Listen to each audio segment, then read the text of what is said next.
அனைவருக்கும் வணக்கம். நம்ம ஏற்கனவே சிம்ம ராசி சிம்ம லக்னத்தில் பிறந்தவங்களுடைய குணாதிசயங்களை பார்த்தோம் இல்லையா?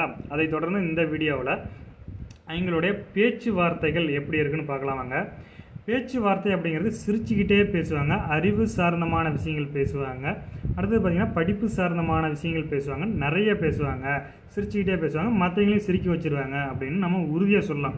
எப்படி சொல்லலாம்னா, 2 கூடையன் புதன் அல்லவா? புதன்னா படிப்பு, அறிவு, சிரிப்பு இதெல்லாம் இல்லையா?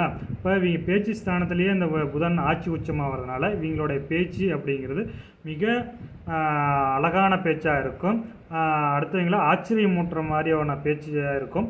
இங்கே பேச்சுக்கு மயங்காதவங்களே இருக்க மாட்டாங்க அப்படிங்கிற மாதிரியான அமைப்பில் இவங்க அழகாக பேசுவாங்க, அறிவு சார்ந்த விஷயமாக பேசுவாங்க, அதாவது நின்று கேட்டுட்டு போகலாம்பா அப்படிங்கிற மாதிரியான அமைப்பில் இவங்க அழகாக பேசுவாங்க அப்படின்னு உறுதியாக சொல்லலாம். அடுத்தது இன்னொரு விஷயம் என்னன்னா, இவங்க ஒரு பிஸ்னஸ் செய்கிறவங்களா இருந்தாலோ இல்லை ஒரு தொழில் செய்கிறவங்களா இருந்தாலும், அடுத்தது பார்த்திங்கன்னா ஒரு உத்தியோகத்துக்கு போகிறவங்களா இருந்தாலும் நீங்கள் ஒரு லாபம் போட்டு வச்சுருப்பாங்க இல்லையா? இந்த வேலையில் இவ்வளோ லாபம் வரும், இந்த வியாபாரத்தில் இவ்வளோ லாபம் வரும்னு கணக்கு போட்டு வச்சுருப்பாங்க இல்லையா? பர்ஃபெக்டாக அந்த லாபத்தை எடுத்துருவாங்க சார். எப்படின்னு கேட்டிங்கன்னா, 2ஆம் அதிபதியே இந்த லக்னத்துக்கு இந்த ராசிக்கு 11ஆம் அதிபதி புதனாக வரதுனால இவங்களுக்கு பார்த்திங்கன்னா 11 லாபம், 2னா கையில் இருக்கிற பணம்.